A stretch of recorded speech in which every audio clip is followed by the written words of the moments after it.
হযরত লোকমান একজন নবী ছিলেন? বলছে হ্যাঁ। উপায় হবে কি?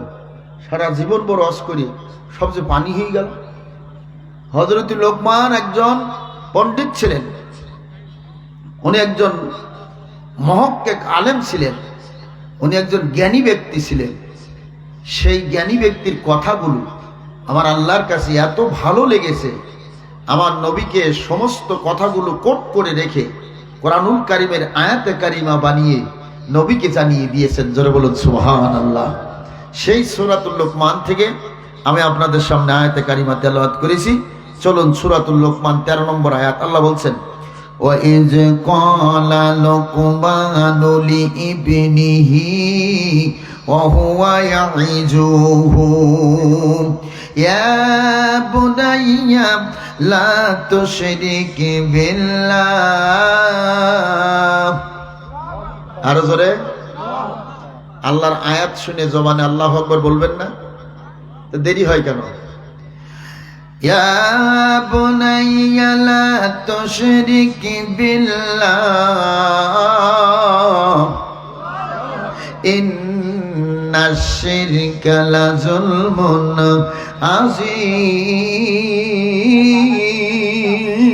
عظيم। একথা কার? হযরত লোকমান। আল্লাহ রাব্বুল আলামিন ডাক দিয়ে বলছেন, হে নবী, আপনি স্মরণ করুন সেই সময়ের কথা যখন হযরত লোকমান তার কলিজার টুকরা সন্তানকে ডাক দিয়ে বলেছিল, হে আমার সন্তান, হে আমার ছেলে, হে আমার আদরের দুলাল, শোনো গো, ওয়াহুয়া ইয়াইজুহু, আমি তোমাকে ওয়াজ করব, আমি তোমাকে বক্তব্য শোনাবো, আমি তোমাকে নসিহত করব। বাবা ছেলেকে বলছেন, আমি তোমাকে ওয়াজ করে শোনাবো, নসিহত করব, আমি তোমাকে বক্তব্য দিয়ে শোনাবো। জোরে বলুন সুবহানাল্লাহ। ছেলে বলছে, কি সেই ওয়াজ আপনি শোনাবেন? বাবা ডাক দিয়ে বলছে, ইয়া বুনাইয়া লা তুশরিক বিল্লাহ, হে আমার কলিজার টুকরা সন্তান, খবরদার খবরদার, তুমি যেন কাউকে মালিক আল্লাহর সঙ্গে শরীক করো না, শিরক করো না, শিরক করো না, আল্লাহর সাথে শিরক করো না। দুনিয়ার যাবতীয় গুনাহ আমার আল্লাহ ক্ষমা করে দিবেন, কিন্তু শিরকের কোন গুনাহ আল্লাহ তাআলা ক্ষমা করবে না। সারা দেশে যেই গুনাহটা হর হামেশা চলতেছে, আমি ঠিক সেই সাবজেক্টটা নিয়ে আপনাদের সামনে আলোচনায় এসেছি। সারা দেশের মানুষেরা সহসা আল্লাহ পাকের সঙ্গে শিরিক করতেছে। ইরিদার লাগাইছে না? ইরিদার বাবা ছেলের সঙ্গে গল্প করছে, ছেলে শোনো, এই চাপান সারটা যদি ঠিক মতন না দিতাম তাহলে কিন্তু এই ধান এইভাবে উঠত না। কি বলেন? বলেন না অনেক সময়? হ্যাঁ, এটা শিরক। এটা কি? এটা শিরক হয়ে গেল। চাপান সারে কি ধান দিবে না ধান দিবে আল্লাহ? হ্যাঁ, যদি আপনি ওই জায়গায় বলতেন যে ইনশাল্লাহ সার দেওয়ার কারণে আল্লাহ কিন্তু ধানটা এইভাবে দিয়েছে, তখন আপনার কথাটা ভালো ছিল। ভাইরা আমার, আমি ছোট্ট একটা দৃষ্টান্ত দিয়ে বললাম, এইভাবে কত কথা আমরা বলতেছি, সব কথাগুলো শিরকের মধ্যে গণ্য হয়ে যাচ্ছে। হর হামেশা হাজারো কথা শিরকের মধ্যে গণ্য হচ্ছে। ভাইরা আমার, দেখেন শিরক কেমন একটা গুনাহ। রব্বুল আলামিন বলেছেন 9 জিলহজ তারিখে, কয় তারিখে? 9 জিলহজ তারিখে হাজিরা যখন আরাফার ময়দানে, মেনা ময়দান থেকে বের হইয়া আরাফার ময়দানের দিকে যখন হাঁটা শুরু করে দিয়ে দেয়, লাব্বাইক আল্লাহুম্মা লাব্বাইক লা শারীকা লাক লাব্বাইক ইন্নাল হামদা ওয়ান নি'মাতা লাক ওয়াল মুলক লা শারীকা লাক, এই তাকবীর বলতে বলতে যখন হাজিরা মেনা ময়দান থেকে ওই আরাফার দিকে যেতে থাকে, এমন একটা সময় আছে, ওই সময় আল্লাহ তাআলা দুনিয়ার এত মানুষকে ক্ষমা করে দেন না। নবী বলেছেন এত মানুষকে আর কোনোদিন ক্ষমা করে দেওয়া হয় না। জোরে চিৎকার দিয়ে বলো সুবহানাল্লাহ। হজের দিন আরাফার ময়দানে আমার আল্লাহ পাক এত মানুষকে ক্ষমা করে দেন, আর কোনো দিন এরকম সময়ে এরকম ময়দানে আর কাউকে ক্ষমা করা হয় না। কিন্তু নবী আমার বলেন, খুব মনোযোগ দিয়ে শুনবেন, কিন্তু নবী আমার বলেন যারা শিরক করেছে আল্লাহর সঙ্গে, যারা আল্লাহর সঙ্গে শরীক বানিয়েছে, তাদেরকে আল্লাহ তাআলা ক্ষমা করবে না। আমার ভাইরা, নবী আমার বলেন যারা শিরক করেছে সেই সম্পর্কে নবী একখানা হাদিস দিয়েছেন। প্রিয় সাহাবী হযরতে মুআয ইবনে জাবাল রাদিয়াল্লাহু তাআলা আনহু হইতে বর্ণিত, আন মুআযিন ক্বালা আওসানি রাসূলুল্লাহি সাল্লাল্লাহু আলাইহি ওয়াসাল্লাম বিআশরি কালিমাতিন ক্বালা লা তুশরিক বিল্লাহি শাইআন ওয়া ইন কুতিলতা ওয়া হুররিকতা। আল্লাহ নবী আমার প্রিয় সাহাবী হযরতে মুআযকে ডাক দিয়ে বলেন, এ মুআয, আমি নবী তোমাকে একটা না দুইটা না 10টা বিষয় উপদেশ দিতে চাই। কয়টা বিষয়? জোরে বলেন। 10টা বিষয় উপদেশ দিতে চাই। বিআশরি কালিমাতিন, বিআশরি মানে হলো 10, কালিমাতিন মানে বাক্য। 10টি বিষয় 10টি বাক্য তোমাকে আমি উপদেশ দিতে চাই। 1 নম্বরে হলো, যেই আলোচনা আমি করতেছি আল্লাহর নবী মুআযকে সেই উপদেশটা 1 নম্বরে দিলেন, লা তুশরিক বিল্লাহি শাইআন ওয়া ইন কুতিলতা ওয়া হুররিকতা।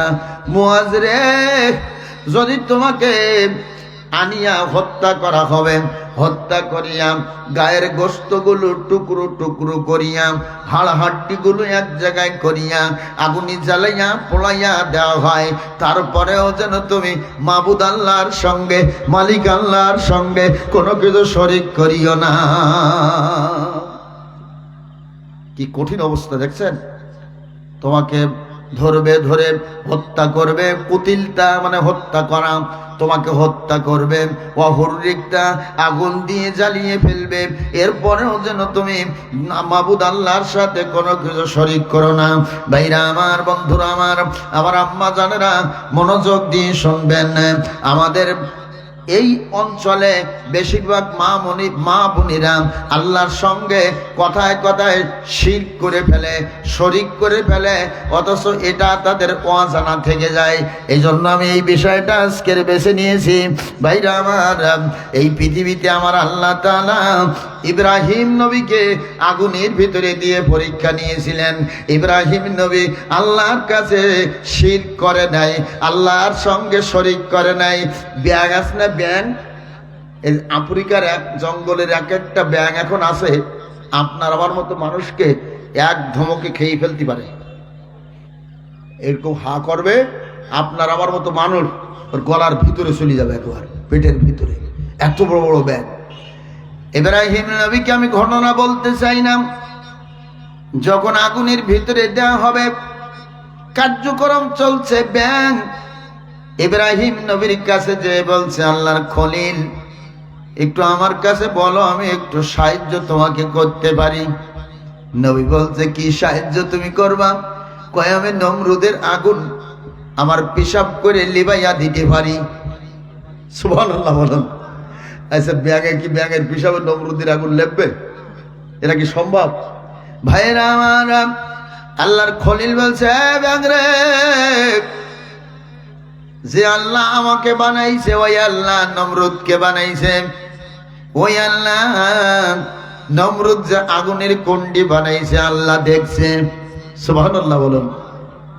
নমরুদের আগুনের ভিতরে আমাকে ফেলবে, আর আমার আল্লাহ বসে থাকবে না। আমার আল্লাহ ডাক দিয়ে বলছে, ইব্রাহিম রে, ব্যাঙের কাছে সাহায্য চাইলি না, আল্লাহর পরে সৌভাগ্য দিয়ে দিলি। যা আমি আল্লাহ অর্ডিন্যান্স জারি করে দিয়ে দিলাম, নারুকুনি বারদাও ওয়া সালামান আলা ইব্রাহিম।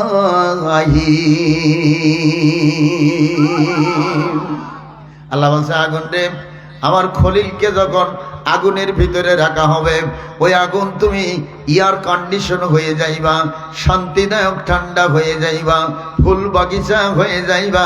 জোরে বলুন সুবহানাল্লাহ। ইব্রাহিম নবীকে আগুনের ভিতরে দেওয়া হলো, আল্লাহর সাথে কোনো কিছু শরীক করে নাই। আল্লাহর রেখে যাওয়া, আল্লাহর পাঠানো দিনকে ইব্রাহিম নবী বলে নাই। আমার ভাইরা, শুধু ইব্রাহিম নবী না, হযরত নূহ আলাইহিস সালাতু ওয়াস সালামকে 950 বছর আল্লাহ তাআলা হায়াত দিয়েছিলেন। নূহ আলাইহিস সালাতু ওয়াস সালামের মানুষেরা নূহুর কলেমা তো পড়ে নাই, তাকে বস্তার ভিতরে ঢোকাইয়া ফুটবলের মতো, যেরকম আমরা ফুটবল খেলতে থাকি, ওই ফুটবলের মতো বস্তার ভিতরে তাফসীরের ভিতরে এসেছে, পা দিয়ে গড়াতে গড়াতে রাস্তার ধারে রেখে দিত, নড়াচড়া বন্ধ হয়ে যাইত।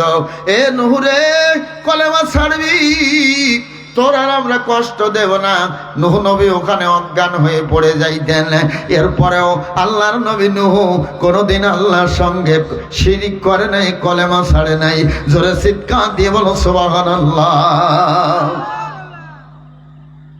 মুসা নবীর দিকে তাকান, ফেরাউন খুন চুড়িয়ে গেছে, ফেরাউনের খুন চুড়িয়ে গেছে, মুসা নবীকে তাড়া শুরু করেছে, খুন করবে। একদম তাফসীরের মধ্যে আছে খুন চড়িয়ে গেছে।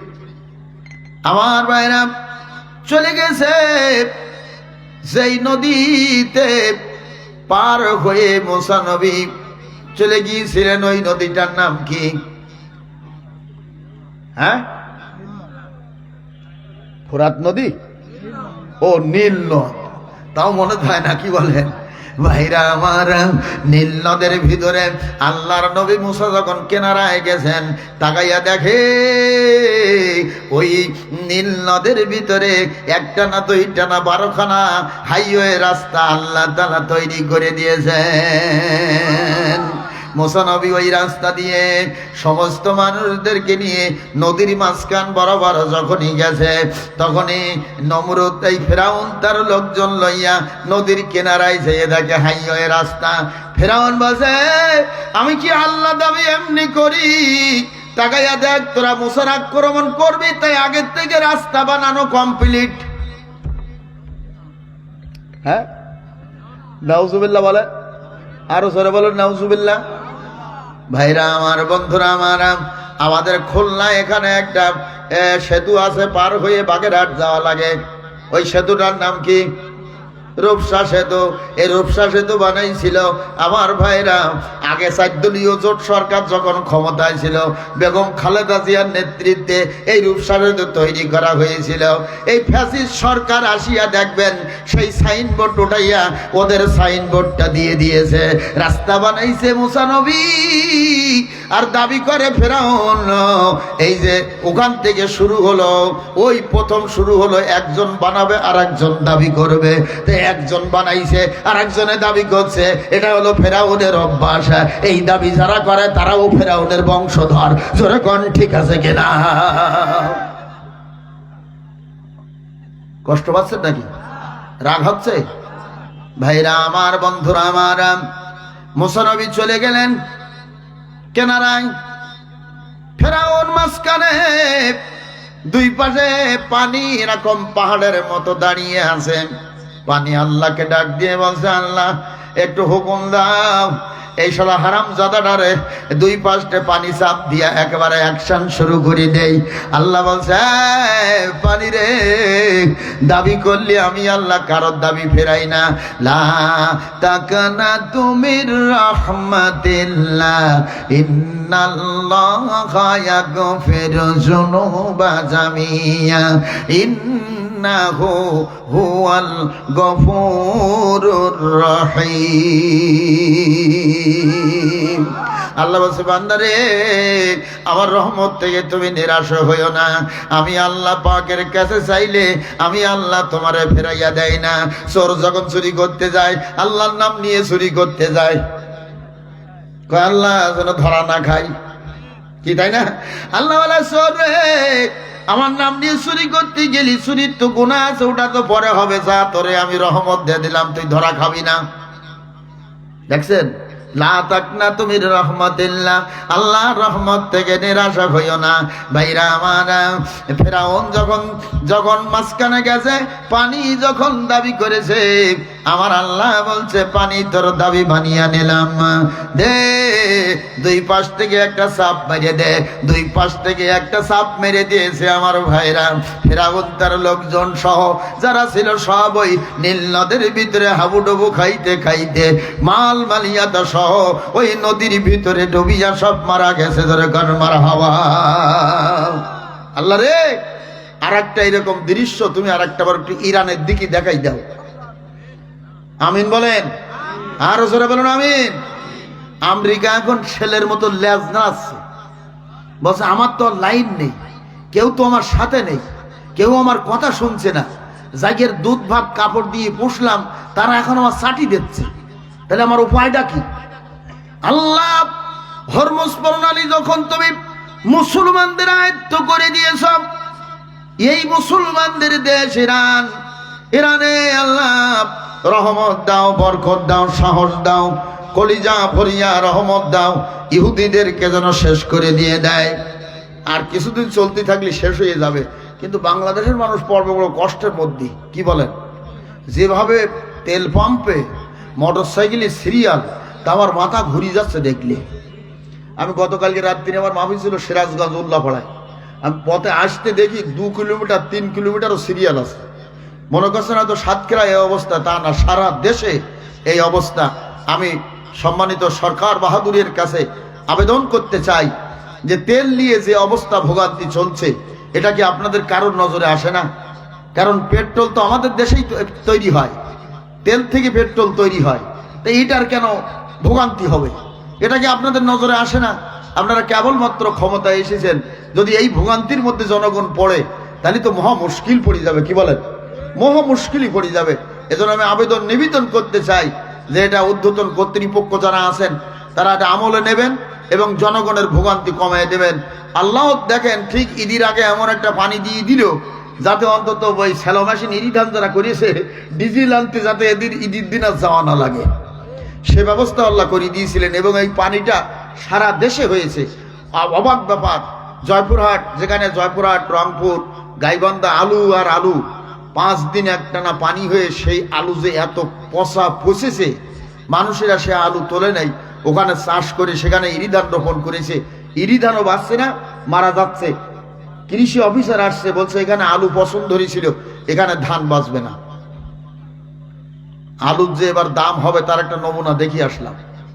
সুতরাং ভাইরা আমার, দোয়া করেন সবাই, আল্লাহ যেন মুসলমানদের বিজয়ী দান করেন। আমেরিকা কত বড় বেলজ্জাতি দেখেন, আফগানিস্তানের সঙ্গে যুদ্ধ করেছিল, আফগানিস্তান থেকে পালিয়ে চলে গেল। ইরাকে যুদ্ধ করেছিল, ইরাক থেকে পালিয়ে চলে গেছিল, আবার ইরানের ধরেছে। এখান থেকে পালিয়ে যাওয়ার ক্ষমতা আর নাই। ওর টার্গেট হলো, ইরানের টার্গেট হলো আয়াতুল্লাহ আলী খমিনী রহমতুল্লাহ আলাইহিকে মারা হয়েছে, এর প্রতিশোধ না নেওয়া পর্যন্ত যুদ্ধ চলতে থাকবে। এবং হরমুজ প্রণালী বন্ধ, জাহাজের তেল আসা সব বন্ধ। ভাইরা আমার, বন্ধুরা আমার, আল্লাহ রব বলতেছিলাম যে মুসা আলাইহিস সালাতু ওয়াস সালামকে খুন করার জন্য ফেরাউন রেডি হয়েছে, তবু মুসা আল্লাহর কলেমা ছাড়ে নাই, আল্লাহর সঙ্গে কোনো কিছু শিরক করে নাই, আল্লাহর সঙ্গে কোনো কিছু শরীক করে নাই। যেরকম সুবহানাল্লাহ। ভাইরা আমার, আমার নবীকে, নবী মুহাম্মদুর রাসূলুল্লাহ সাল্লাল্লাহু আলাইহি ওয়াসাল্লামকে তায়েফের ময়দানে রক্ত ঝরানো হয়েছে। যেই জায়গায় নবীকে তায়েফবাসীরা রক্ত ঝরিয়েছিল, সেই জায়গায় আল্লাহ তাআলা দেখার তৌফিক দিয়েছেন। সেই জায়গাটা দেখে এসেছি, মাটিগুলো এখনো লাল দেখা যায়। ও আব্দুল্লাহর বেটা, কলেমা ছাড়বি, তায়েফের যুবকরা তোরে আমরা মারবো না। আমার নবী কলেমা ছাড়ে নাই, আল্লাহর সাথে কোনো কিছু শিরিক করে নাই। জোরে কোন সুবহানাল্লাহ। ভাইরা আমার, আমি ঘটনা বলতে চাই না। আল্লাহর নবীকে ওরা হত্যা করার জন্য দারুন নদওয়া বইটাকে সিদ্ধান্ত নিয়েছে যে আজকে রাতের বেলায় আমরা আব্দুল্লাহর বেটার ঘর ঘেরোয়া করে ধরব, কালকের সকালবেলা দিনের বেলায় আমরা তাকে মারব। আল্লাহ পাক রব্বুল আলামিন অর্ডার করে দিলেন, নবী হে, আপনার জায়গায় হযরতে আলীকে শোয়াইয়া দিয়া আপনি শাহাদাতুল ওযু নামে একটা আয়াত আছে, এই আয়াতটা তেলাওয়াত করিয়া এক মুষ্টি বালু লইয়া কাফেরদের দিকে সেটাইয়া মারেন। দেখবেন কাফেরদের সমস্ত চোখ মুখে বালু যাবে, চোখ মুছতে থাকবে। আর এই ফাঁকে আপনি বের হইয়া হিজরত করিয়া মদিনায় চলে যাইবেন। জোরে চিৎকার দিয়ে বলুন সুবহানাল্লাহ। ভাইরা আমার, এই নবীর আনিত দিন যারা গ্রহণ করেছে, এই নবীর আনিত ধর্ম যারা গ্রহণ করেছে, তাদের উপরে নির্যাতন চালানো হয়েছিল। হযরতে বিলালকে তপ্ত বালুর পরে চিৎ করে শোয়াইয়া বুকের পরে পাথর দেওয়া হয়েছিল। বিলাল রে, কলেমা ছাড়বি না জীবন দিবি? হযরতে বিলাল বলেছিল, জীবন দেব জান দেব, তবু নবীর কলেমা ছাড়ব না। লা ইলাহা ইল্লাল্লাহ আহাদুন আহাদুন আহাদুন বলেছিল। আমার ভাইরা, হযরতে বিলালকে যখন নির্যাতন চালানো হচ্ছিল, হযরতে আবু বকর দূর থেকে তাকাইয়া দেখে উমাইয়া ইবনে খালব বিলালের পরে নির্যাতন চালাচ্ছে। কাছে গেলেন, আমি সংক্ষেপ করে বলে দিচ্ছি, কাছে গেলেন, ও উমাইয়া, তোমার কেনা গোলামের পরে তুমি কেন অত্যাচার চালাচ্ছ? ভাই, এই গোলাম আমি উমাইয়া আমার ধর্ম ত্যাগ করে সে আব্দুল্লাহর বেটার ধর্ম গ্রহণ করেছে, তাই তারপরে নির্যাতন চালাইতেছি। হযরতে আবু বকর বললেন, ও ভাই উমাইয়া ইবনে খালব, এর যদি তুমি মুক্ত করে দাও তাহলে কত টাকা তোমাকে দিতে হবে? কয়, এত টাকা দিলে এর আমি মুক্ত করিয়া দেব। হযরতে আবু বকর পকেট থেকে টাকা বের করে দিয়ে হযরতে বিলালকে মুক্ত করে নিয়ে নবীর কাছে চলে গেলেন। এই যে হযরতে বিলালকে আবু বকর গাঁটের টাকা দিয়ে কিনে মুক্ত করলেন, আতিক করলেন। আতিক মানে মুক্ত। আমার ভাইরা, নিয়ে গেলেন রাসূলের কাছে। আল্লাহর নবী বললেন, আবু বকর কি সমাচার? কয়, নবী রে, বিলাল কলেমা, এর বাড়ি হলো আফ্রিকায়, বিলাল কলেমা পড়ার কারণে তারপরে নির্যাতন চালানো হয়েছিল। আল্লাহর নবী ডাক দিয়ে বলেন, বিলাল রে, তোমার বুকের পরে যে পাথর কানা দেওয়া হয়েছিল, আবু বকর তুমি বলতে পারো পাথরের ওজনটা কতটা? কই, না গো নবী, তা বলতে পারি না। কই, ওই পাথরের ওজনটা হলো 1 নয় 2 নয় 49 মণ ওজন। কতটা? 49 মণ, মানে 2 টন। ও আবু বকর রে, 2 টনের একটা পাথর বেলালের বুকের পরে দেওয়া হয়েছিল। বেলাল দাঁড়াইয়া নবীর চেহারার দিকে তাকাইয়া চোখে পলক বন্ধ হয়ে গেছে। আপনারা জানেন হযরতে বিলাল ছিল আফ্রিকার মানুষ, কুচকুচে কালো, চেহারা ভালো ছিল না, কিন্তু নবীর চেহারার মধ্যে নূরের তাজাল্লি চমক দিতেছিল। আমার নবী ডাক দিয়ে বলে, বেলাল, অমন করে কেন তাকিয়ে যাও? কয়, নবী রে, 49 মণ পাথর বুকের পরে নিয়ে যে কষ্ট না হয়েছে আপনার পবিত্র চেহারাখানা আমি আসিয়া দেখিয়া আমার সমস্ত কষ্টের কথা আমি ভুলে গেছি। সরে বলুন সুবহানাল্লাহ। হযরত বিলাল যদি কলেমা ছেড়ে দিতেন, আল্লাহর সঙ্গে শরীক করতেন, তাহলে তাকে শাস্তি দেওয়া হতো না, কষ্ট দেওয়া হতো না। আমার আম্মা জানেরা, ইসলামের প্রথম যেই নারী শহীদ হলেন মা সুমাইয়া রাদিয়াল্লাহু তাআলা আনহা, এমন নির্যাতন তাকে দেওয়া হয়েছিল, আল্লাহর সঙ্গে শিরক করো, কলেমা ছেড়ে দাও, তোমাকে আমরা বাঁচাইয়া দেব। হযরত সুমাইয়ার লজ্জাস্থানের ভিতরে তীর ঢুকাইয়া দেওয়া হয়েছিল। আমার ভাইরা, এটা বলতে গেলে বাধা আসে আমার জবানে। তার লজ্জাস্থানের ভিতরে তীর ঢুকাইয়া দিয়া তাকে হত্যা করা হয়েছিল। তারপরেও সুমাইয়া কলেমা ছাড়ে নাই, আল্লাহর সঙ্গে কোনো কিছু শিরিক করে নাই। ইসলামের 6 নাম্বার কলেমা গ্রহণকারী সাহাবী ছিলেন হযরত খুবাইব রাদিয়াল্লাহু তাআলা আনহু। এই খুবাইবকে শুলি চড়াইয়া মারা হয়েছিল, তারপরেও খুবাইব কলেমা ছাড়ে নাই। জোরে চিৎকার দিয়ে বলো সুবহানাল্লাহ। আর আপনার আমার একটুখানি ভোট আসিছিল তো কত মানুষ যে বিক্রি হয়ে গেছে তার ঠিক নেই। কি কথা বলেন না কেন ভাইরা? আমার সামনে আবারও আসবে, উপজেলা নির্বাচন আসবে, ভাইস চেয়ারম্যান নির্বাচন হবে, ইউনিয়নের চেয়ারম্যান ইলেকশন হবে। কত মানুষ আমরা বিক্রি হয়ে যাব, বুঝতেছেন তো ভাইরা?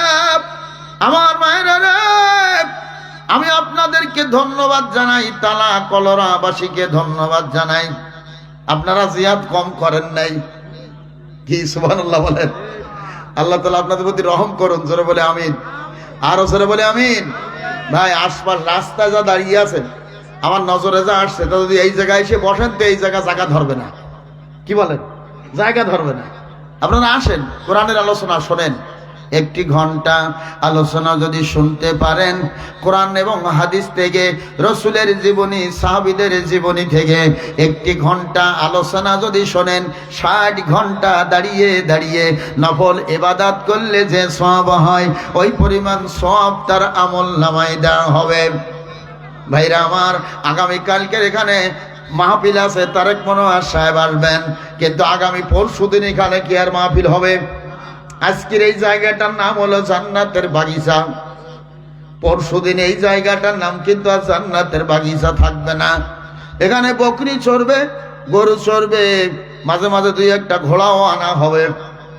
হ্যাঁ, ওরা ঘাস খাবে এই জমিনের উপরে। এখন আজকের হলো জান্নাতের বাগিচা। এখানে যেই মাটির উপরে আপনি বসেছেন, এই মাটিটুকু আল্লাহর কাছে প্রার্থনা করবে কিয়ামতের ময়দানে, আল্লাহ তোমার বান্দা, তোমার বান্দি আমি মাটি, আমার উপরে বসে বসে কোরআন শুনেছিল, আল্লাহ তোমার কাছে আমার আবদার হলো এই বান্দাকে জান্নাত দিতে হবে, এই বান্দাকে জাহান্নামের আগুন থেকে মুক্তি দিয়ে জান্নাত দান করতে হবে। জোরে চিৎকার দিয়ে বলুন সুবহানাল্লাহ।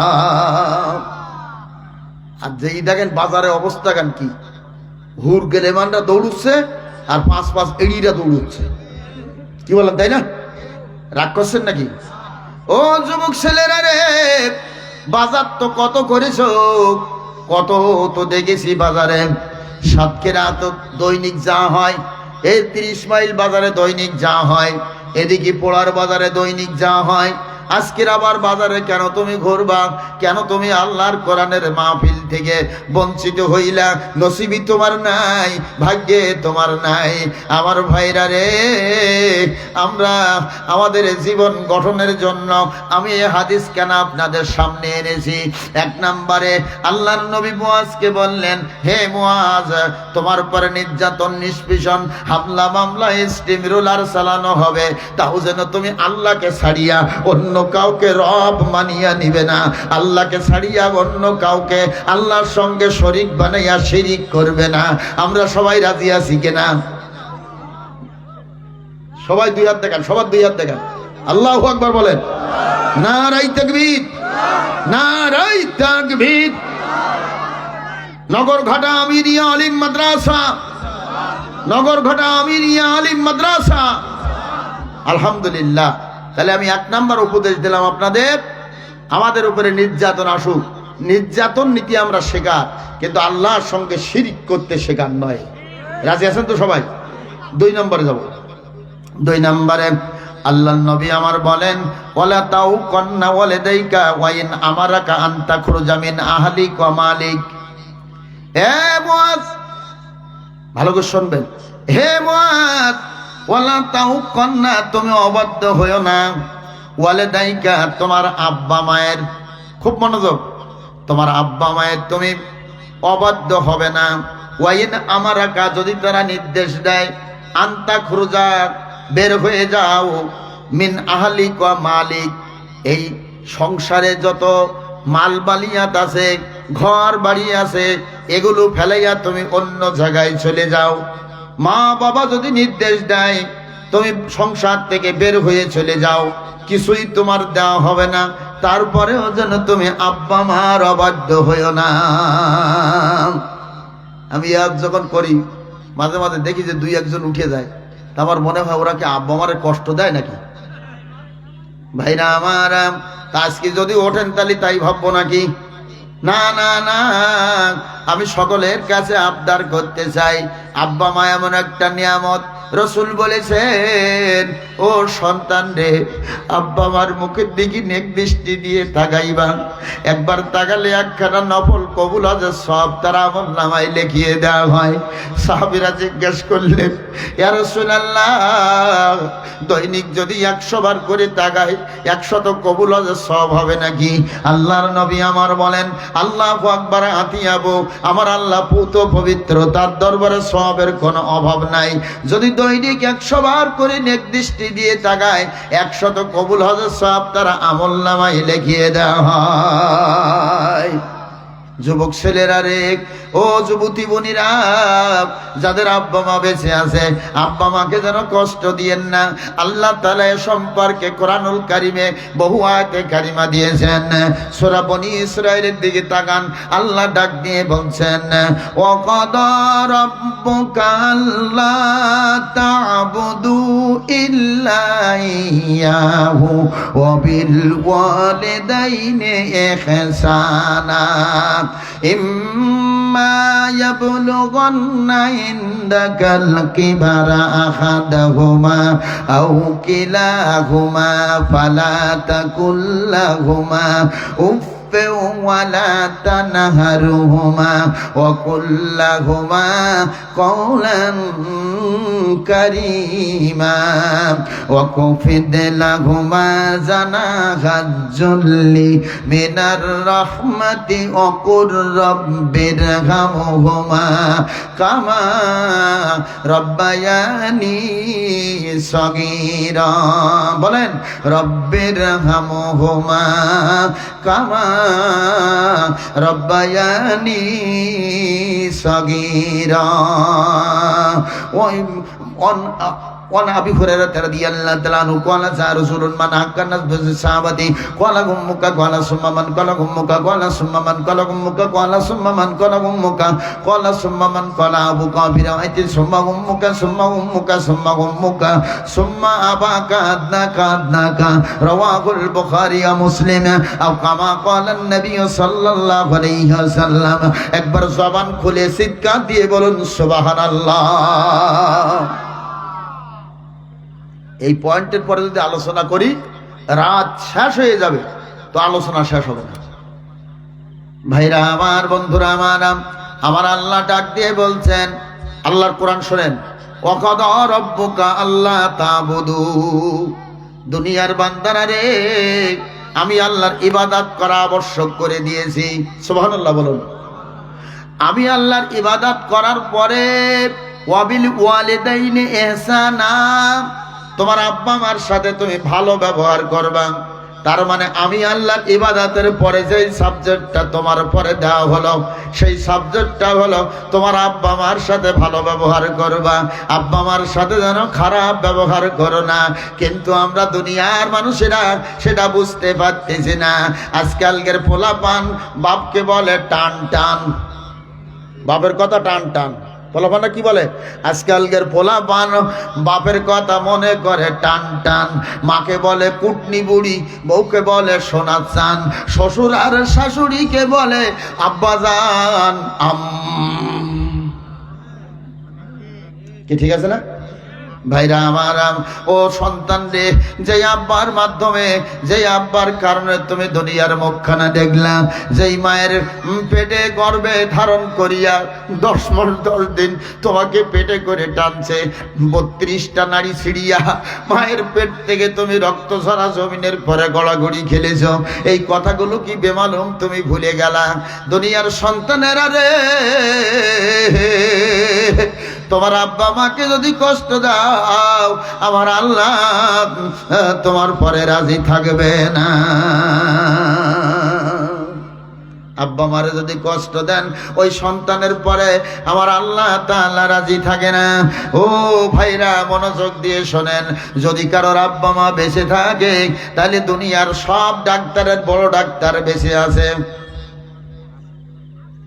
বড় রোগ হয়েছে, দুনিয়ার কোনো ডাক্তারে ভালো করতে পারে না, মার কাছে যান, আব্বার কাছে যান, যে দোয়া নেন, আমার আল্লাহ তাআলা আপনার রোগ ভালো করিয়া দিবে।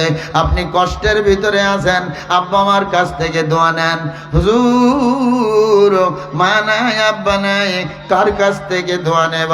ভাইরা, আব্বা মার সাথে যদি ভালো ব্যবহার করে থাকেন, আপনি একদিন আব্বা মা হয়ে যাবেন। আপনার সন্তানও আপনার সঙ্গে ভালো ব্যবহার করবে। আর আপনি যদি আব্বা মার সাথে ভালো ব্যবহার না করেন, তাহলে আপনিও দেখবেন একদিন আপনার সন্তানেরা আপনার সঙ্গে ভালো ব্যবহার করবে না। এজন্য আব্বা মা যাদের বেঁচে আছে, একজন বেঁচে আছে অথবা দুইজন বেঁচে আছে, একটু হাত তোলেন তো। আব্বা মা একজন বেঁচে আছে অথবা দুইজন বেঁচে আছে। আল্লাহু আকবার। অনেকেই তো আছে, কিন্তু অনেকে হাত ওঠায় নাই। আমি দেখলাম অনেকে হাত ওঠায় নাই, তার মানে দুইজন বেঁচে নাই। আল্লাহ যাদের আব্বা মা বেঁচে নাই তাদের সম্পর্কে আমার রাসূল ঘোষণা দিয়েছেন, সন্তান যেন ওই আব্বা মার জন্য দোয়া করে। জীবিত থাকলেও এই দোয়া করবে, মৃত্যুবরণ করলেও এই দোয়া করবে, রব্বির হামহুমা কামা রব্বায়ানি সগীরা। আমার ভাইরা, এই পৃথিবীতে যারা বড় হয়েছে, এই পৃথিবীতে যারা সম্মানের চেয়ারে বসেছে, এই পৃথিবীতে যারা টাকাওয়ালা হয়েছে, ধনী হয়েছে, এই পৃথিবীতে যারা বড় আলেম হয়েছে, এই পৃথিবীতে যারা আল্লাহর ওলি হয়েছে, আব্বা মার দোয়ার বরকতে হয়েছে। আব্বা মার দোয়া ছাড়া কেউ হতে পারে নাই। কি ঠিক কিনা? আব্বা মার দোয়া ছাড়া কেউ হতে পারে নাই। ওই যে চট্টগ্রামের দিকে তাকান, বাইজিদ বুস্তামি রহমতুল্লাহ আলাইহি সাধারণ একটা ছেলে ছিলেন। মা শুধু বলেছিলেন, বাবা আমাকে এক গ্লাস পানি এনে দাও। আমি ঘটনা বলতে চাই না, ছেলে পানি এনে দিয়েছিল, কিন্তু এসে দেখে মা ঘুমিয়ে গেছে। গভীর রাত্রে ভাঙ্গিল মায়ের নিদ, তাকাইয়া দেখে গেলাস হাতে দাঁড়িয়ে আছে বাবা বাইজিদ। এ বাবা বাইজিদ, গেলাস হাতে করে নিয়ে কেন তুমি দাঁড়িয়ে আছো? মা, তুমি গভীর রাত্রে তো পানি পান করবার চাইছিলাম। ও মা, আমি পানি এনে দেখি তুমি ঘুমিয়ে গেছো, তাই আমি গেলাস হাতে নিয়ে দাঁড়িয়ে আছি, ঘুমানো পছন্দ করি নাই। মা গেলাসটা নিলেন, পানিটা পান করলেন, পানিটা পান করিয়া শুয়ে পড়ে দোকানা হাত তুললেন। আল্লাহ, আমার বাবা বাইজিদকে তুমি সুলতানুল আউলিয়া বানাইয়া দিয়ে দিবা। মায়ের দোয়ার বরকতে বাইজিদ বুস্তামি রহমতুল্লাহ আলাইহি যুগ সেরা আল্লাহর অলিতে পরিণত হয়েছিলেন।